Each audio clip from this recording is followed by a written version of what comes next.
So the machine we have behind us is a 1908 Dolbeer steam logging machine, and its purpose was to pull logs through the forest so that they would eventually be transported to the sawmill.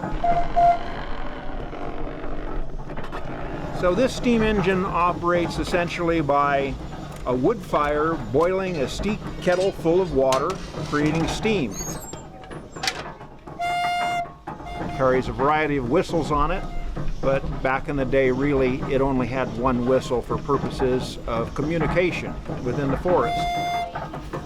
If there was a need for communication over the side of a hill, they would have what's called a whistle punk, a small boy that had a wire that was attached to the whistle, and he would watch the logging operation below and then pull the whistle at the right time so that the steam engineer could engage the machinery and pull the log up from an area where the engineer couldn't exactly see it.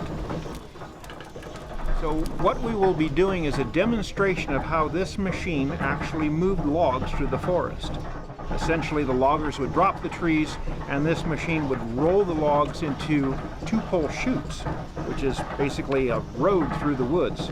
They would drag these logs through the woods, eventually dumping them into Shaver Lake. It would be gathered up by the steamboat, the Michigan, transported over to the sawmill.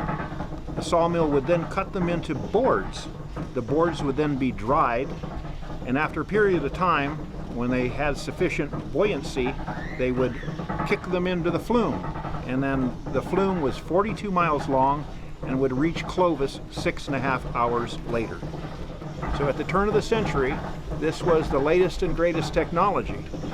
And so for 108 years old, it's a pretty fascinating machine.